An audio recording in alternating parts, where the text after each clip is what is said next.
Success of an entrepreneur. We've raised the bar. Learn firsthand from successful business owners and create your own path to success. I'm going to show you how great I am. It's time to hit the road to growth with team lead of the Enriquez Group, Realtor Vinny. Hi, Real Growth listeners. Today I have Jeffrey Kamys. He is, well, multiple things. One of the things is Dr. Stats, fantasy sports. He also has other platforms that help you buy stock in sports betting. I mean, basically, if it has sports betting involved, there's probably some correlation that Jeffrey has to it. Thank you, Jeffrey, for being here today. Vinny, thanks for having me. I love your intro, by the way. It makes me want to go pump some weights or lift some weights or something, get pumped up by it, but I loved it. It was great. It makes me want to update my own intro now to make it a little more exciting like yours. No, it always does. I mean, sometimes I'm working on other stuff. I mean, for most people behind the scenes, I mean, other businesses, this is kind of more of a fun project to help other people out. And it's one of those things, it doesn't matter where I am beforehand. Once the intro goes, I go, whew, I'm ready to do this. I'm ready to grow my knowledge base and kind of just soak in what this person has to offer. And today I'm going to soak in as much as I can get from you, Jeffrey. Well, I'm really wet in every way, so I'll be giving you the information. That's how we're going. No double entendres today. Jeffrey, so how would you describe yourself? Someone asked you, hey, Jeffrey, what do you do? And I know you have a variety of different platforms, a lot of fingers in the fires. So how would you describe yourself? We were raised as artists, and so I'm always looking to create. Whether when I was a young man and I was 16, I worked in restaurants. I was trained as a chef. I love cooking. I play guitar. I've had bands. We're really in pursuit of art. That's kind of the way our family was. I mean, in the most arrogant way, and this isn't meant to be arrogant, but it's kind of like Renaissance men. Like, we were raised that way. We went to museums. We read. I love philosophy. I love music. And we learned a lot about that when we were kids, my brother and I both. And I think I've taken that into my entrepreneurial life, and I've just wanted to pursue something that I could create. I'm not necessarily the person who stays around and runs a business forever, the day to day, but I'm someone who would look at an idea or a concept and say, hey, this is something I'm passionate about, and this is something I want to try to do. And so that's really what I've done. And especially like when I started my fantasy sports company, when I was, I'd played baseball a long time. I got injured. I still wanted to be part of baseball or sports in general. And so I started a fantasy sports company when I was 23. That was just about following a passion. Was there any plans of making money out of it, or was it strictly just basically a passion project? Well, I mean, I thought I could. So what happened is, and I think people need to know it takes time to make money in a business. And that's why you have to be passionate, because it's going to be, a lot of wooden nickels when you start. And so I started the fantasy sports business and I ran leagues. And this is mid 90s when I started in 1994. And I was one of the original. I just went on a podcast with one of these more established companies, and they called me an OG, like an original gangster, which my son said was a compliment. It's not a term that I use a lot, but because I was one of the original guys who started, especially online. And so when I started running leagues, I didn't really make any money for a year or two. And that's like a lot of people in business. You try to find your way and make a lot of mistakes, hopefully not spend too much money making them, but that always happens. I had another job, so it was sort of a side business thing that I wanted to do. And then year 3, I started writing actually to incorporate news and information with the leagues. And then what happened is that became the business.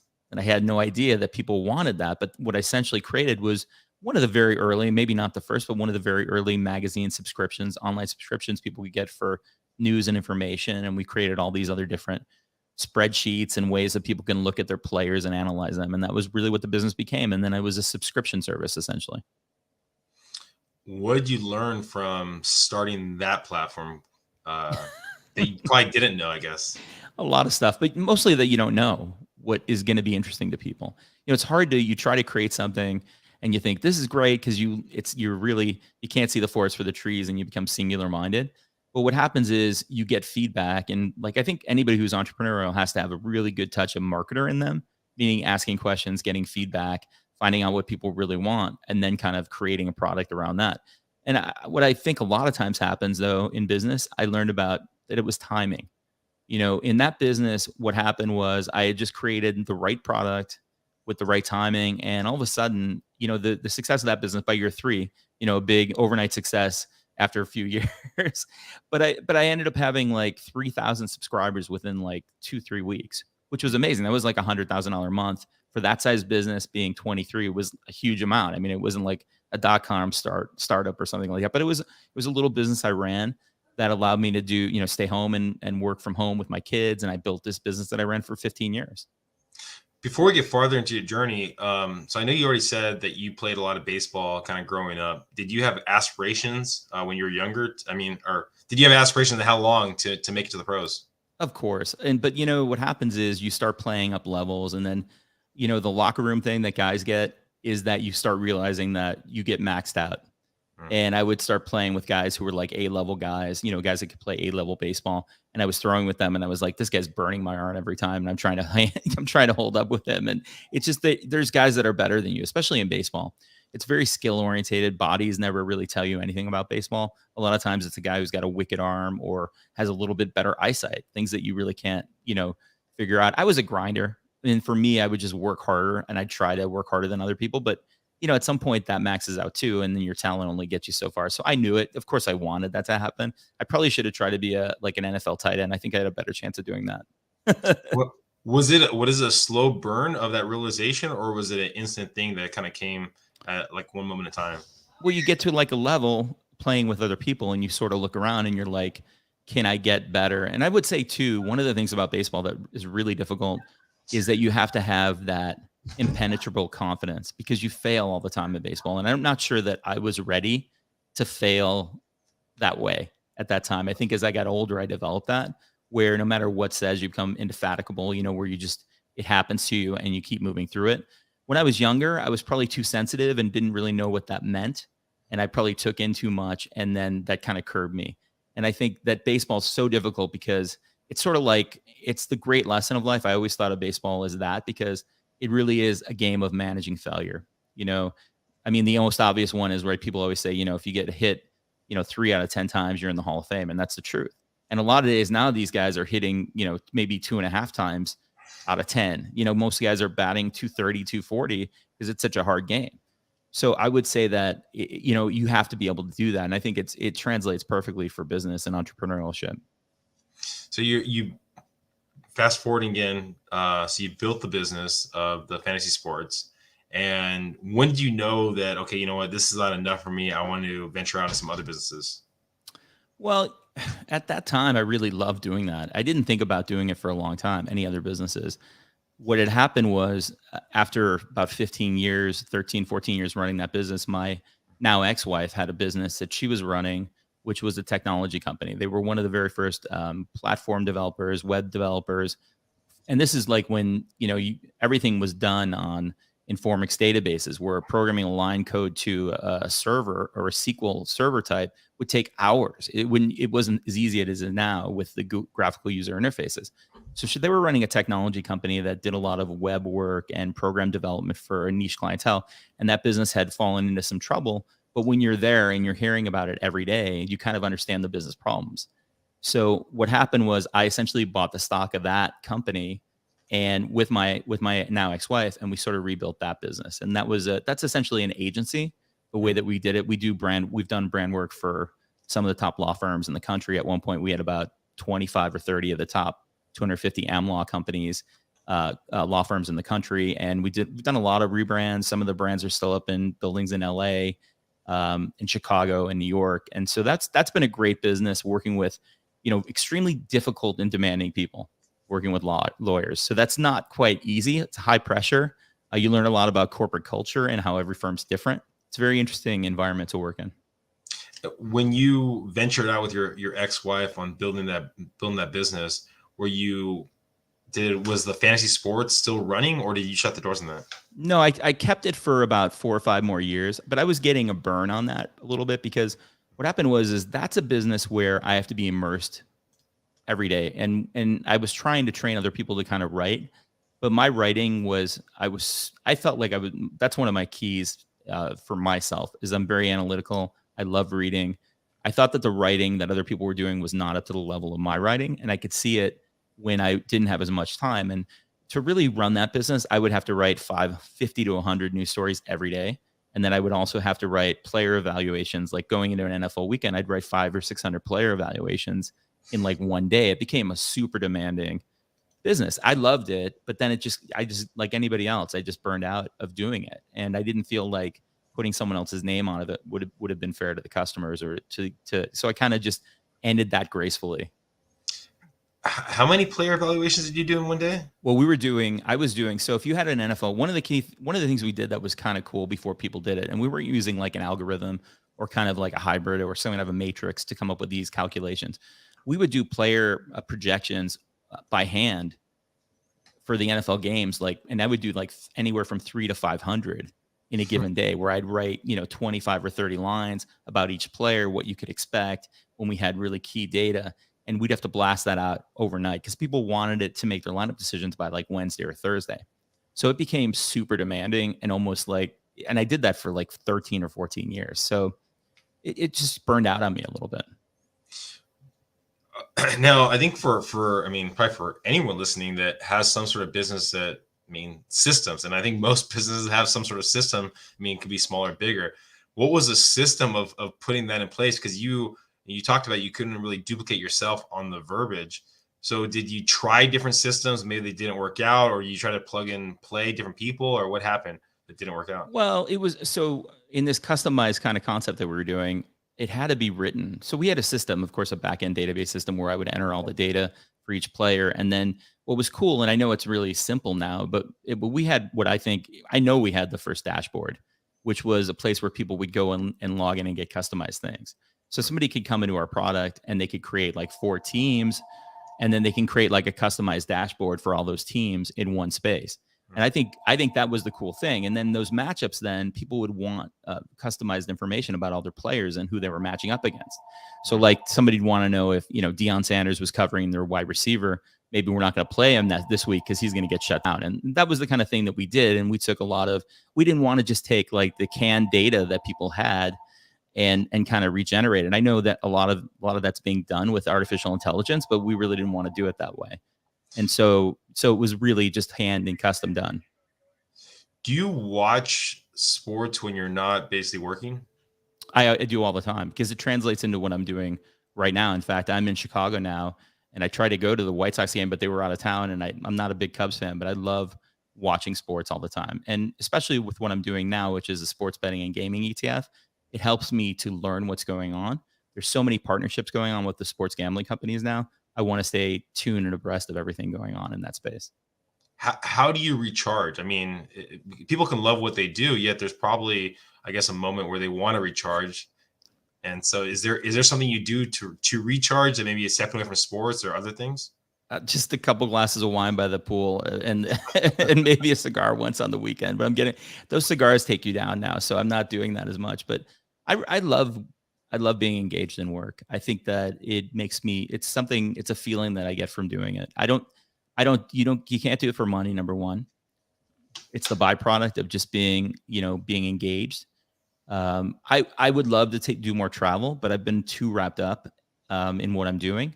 That business was also a hard business to travel in because I'd have to be sitting, writing, somewhere for one of the days of travel.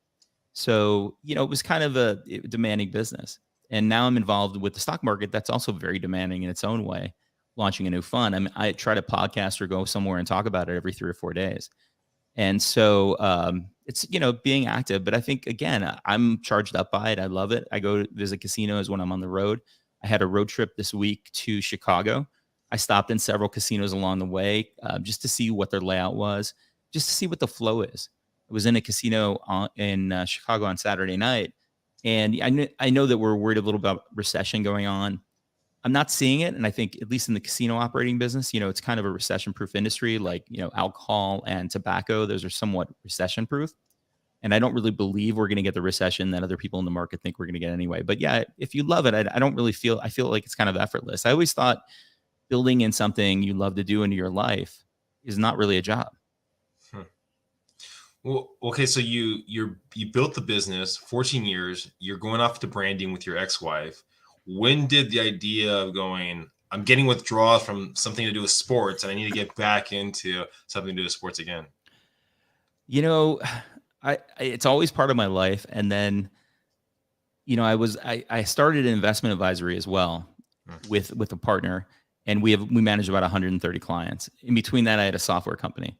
That was not such a great business. That was very expensive, and it never came to fruition. And that happens. If you're going to take chances, you're going to fail.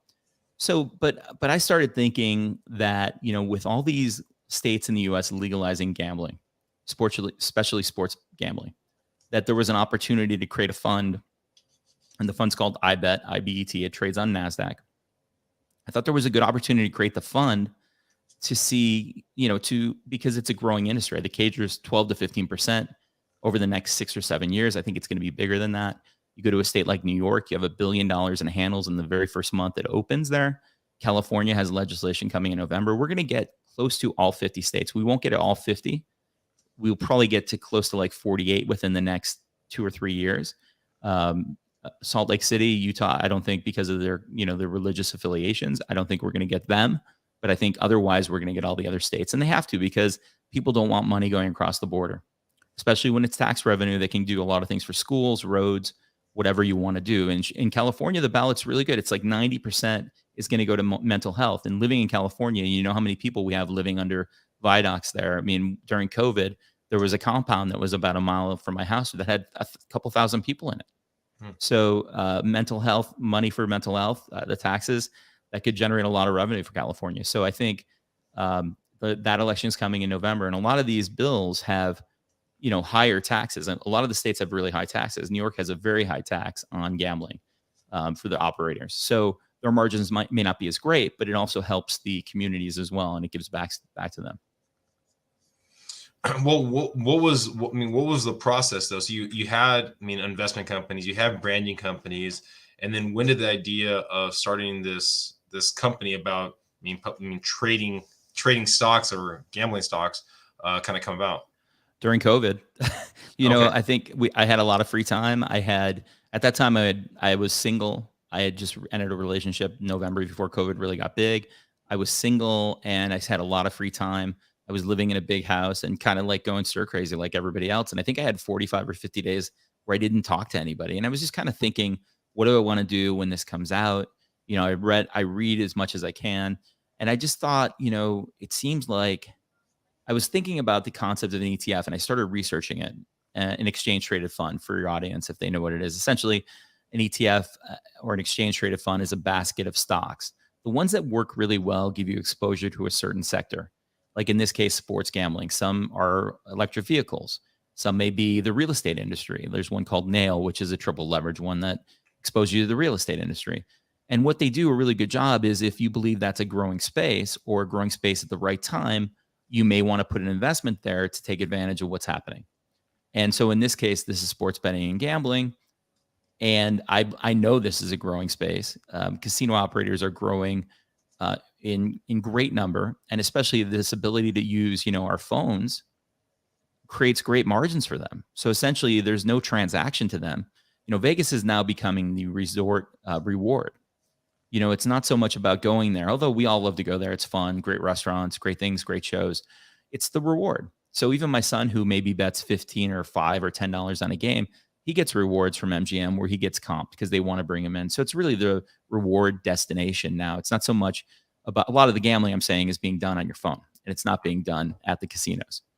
And so I believe this is a growing area. I thought about it then during COVID, like everybody else. You were sitting there, everybody tried to create a side hustle. This was going to be my new side hustle coming out of COVID. Well, and what was the process? So once you got the idea, what was your process like to building fruition? It's a long process. I would say if you're a starting company, which I'm, we're Inherent Wealth Fund, which is the advisor to the iBET ETF. We started the process by contacting our custodian or the provider, which is US Bank. It's a long, kind of drawn out process where you have to reveal facts about yourself. It is a public trust, right? There's a trust essentially that represents us that we have to be approved by. And that's a long process of building facts, doing a due diligence questionnaire, putting together a concept, getting approved, and then going through the stages where you have to file with the SEC. I know we've seen, people have probably read and heard that the SEC is not allowing like a Bitcoin ETF, spot Bitcoin ETF, but that's the process. You have to go through it. The SEC has to essentially look at your fund. They have to see if it meets criterion. if they think it's a safe investment for the public. And then they either allow it or they send it back for revisions, and then you have to go through it. So it took about, in our case, I think I started it took somewhere in about 9-10 months to get approved. And now once it's approved, I mean, what is because you've built all this different business, you've done the branding, you've had these other businesses. What was your process like of getting your name out there, getting the company out there? Well, so especially in this space, it's very interesting because it's very hard to go out. I can't go out and say, hey, our fund is doing this or this, unless I'm on a show like this. You can ask me questions, but I can't really create that direct, where I can't talk about the fund essentially unless I'm on a show. So it's a little bit different than normal marketing, and everything that, like our website for the fund, which is Inherent Wealth Fund, that has the fund information. But that all has to be approved by FINRA and the SEC and a distributor who does compliance on distribution. So essentially, any of the marketing with direct relations back to the website or our social media page, all that has to be approved through FINRA. So it's a really complicated way. Now, the way you do get it out there is you go on shows like yours, and I talk about it and just talk about investing and really just be an advocate for the space. I mean, my goal here, because I love it, I go to Vegas, I go to casinos all the time, it's fun for me, is to be the SME, the subject matter expert. I think anybody in the space, like yourself, I'm sure you know this, that be part of the conversation. If people want to know about what's going on in sports gambling or any of the companies in it, they can ask me, and I know a lot about these companies because that's what I'm doing. So I think the goal, if you're in a space, is to be the SME. And that's what I'm trying to do. And I go on any show that'll have me, and I talk about it ad nauseum because I love it. I also love sports betting. I'm an avid sports gambler myself, and I enjoy it. I'm not crazy. I know what my risk limit is and my tolerance for betting, but I do enjoy watching a game like everybody else. In the last year, you can even see the growth of women betting online. It's doubled in the last year. So women are partaking in this too now. They had a growth rate of over 101. It was 121% year over year for women who are now using sports betting apps. So it's becoming very commonplace. And I think people think about this the wrong way. They think about, somebody betting $1,000 on a game or $10,000 and putting themselves into debt. A lot of the people just want a little extra juice. When I started the fantasy sports company, that was a very easy way for someone to have a little more fun with the game. If you took gambling and fantasy sports away from the NFL or baseball, their market value would go down by 50%. It's just a big part of the game. People want to watch it. You could see, if you've ever been in a sports bar or with a friend who's got a fantasy sports guy in a meaningless game on Monday night, he's rooting for those touchdowns, and that's the only reason he's watching it. And a lot of people watch games for that. They're looking for the extra 5 yards from their wide receiver that gets them a win, because people want to be involved locally. And then to have that connection makes it extra special. And I think that's really what it's about. And a lot of people that I know don't have a lot of money, but they bet maybe $5 or $10 on a game, and that's a lot, and that's fun for them. I mean, sometimes it's the idea of the possibility of winning that gets you there. It's not actually the winning for some people. I mean, that's what some people play lottery. I mean, the likelihood of you winning the lottery is getting shot by lightning twice, right? It's maybe 3 times or 4 times. But I agree with you. I mean, I think, to me, if you're going to gamble, I mean, betting on football, because the one thing about football or betting on sports or being in fantasy is people, because we follow it, they think we have a chance, right? Because we have, it's somebody playing poker versus playing a slot machine, which is random. They have a certain rate that they have to return. But when you play poker and you sit down with your friends, you have, the possibilities are better because you actually have a chance because there's skill involved. So someone who can analyze games, I do a show called The Weekly Wager, and my partner, his name is Uncle B. They all have monikers, because the gambling names. But he actually knew the Lefty Rosenthal character from Casino, the De Niro character in the movie. And he talks to me about wagering all the time. And he said, he didn't bet on everything. He bet on something he knew. And in those days, he loved to bet on college football. And the reason he thought there was more advantage betting college football was because you could find out more about the players. It was a little less protected, especially back then. And what he used to bet on was 2 different things. He would bet on which player maybe had a problem with alcohol and which player maybe had a problem with a girl. And that's how he would wager. And he wouldn't wager on everything. He would just wager on things he knew about or he had some kind of an edge on. So anyway, it's becoming an interesting thing. And I think it's here to stay. And I think people are enjoying it. And it has to be done with respect and responsibility, of course. Well, let's say we're looking in 10 years from now, right? Where do you see gambling in our everyday life? Especially you're talking about it should be legal in the near future. Where do you see it? Do you see it like how they have in the UK where you have like little sports betting shops, more at stadiums? I mean, how do you envision gambling? Right. So the growth of it is really going to be through strategic partnerships. I think you see it all the time. Chicago Cubs just announced a strategic partnership with DraftKings, and they're essentially going to have kiosks. I am pretty sure that every team in California already has conversations about putting kiosks in the stadiums. And we have a lot of sports teams in California, from the football to the baseball teams, to hockey and all the other sports we have in California. So you're going to see these strategic relationships where the fans will be, and they'll have these, great lounges where you can come in and you can sit and watch the game and have a beer in there. But then it's, getting the familiar relationship with that sports team with the kiosk. In fact, the Cincinnati Bengals just did an announcement. They actually applied for the Series A license, like they were going to go run their own. But it turns out that they actually partnered with somebody. But it's kind of interesting. This is some kind of aspect of betting we never saw before, where a team would actually it would be okay for them to get involved directly. But these are all partnerships. So the teams are taking a percentage of it, and they're gaining value from it. So they're going to be part of it. So I think it's going nowhere. I think it's going to be here to stay.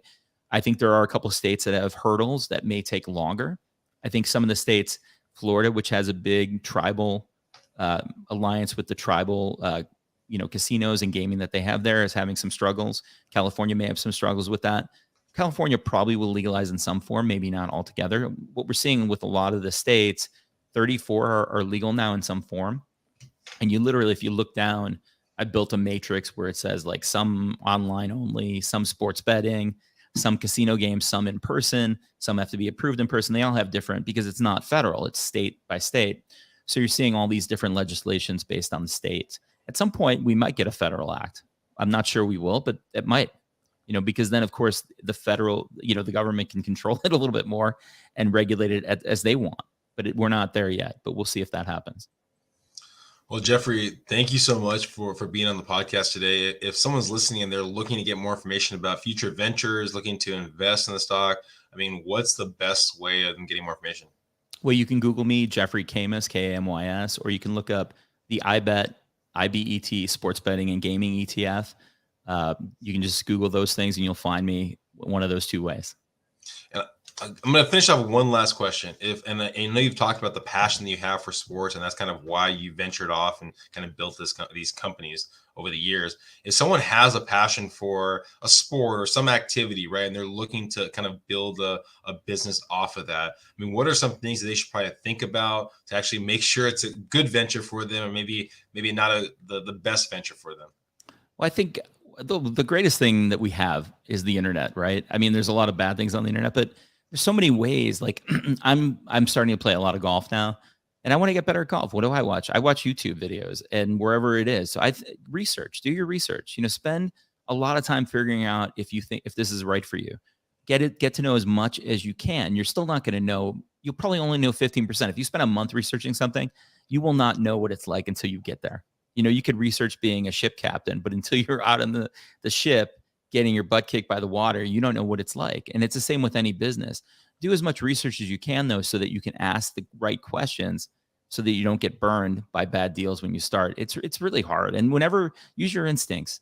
When it doesn't seem right, go back and renegotiate, look the deal over again, and go back and think about it before you don't have to make a decision. I worked with my uncle for a long time. He was a legal litigator.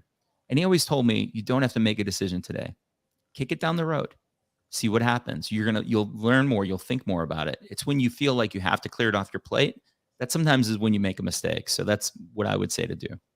No, I think that's very, very wise advice. I mean, for anyone listening out there, I mean, soak in the knowledge of, like Jeffrey says, there's so much knowledge out there. Sometimes you have to weed through actually good knowledge and bad knowledge, but there's so much knowledge out there, so much information out there. But as you get more, soak in more information, you're going to start seeing kind of where the true line is. So thank you guys for listening. Please subscribe, please share, and go in the show notes and go find Jeffrey. Bye, everyone.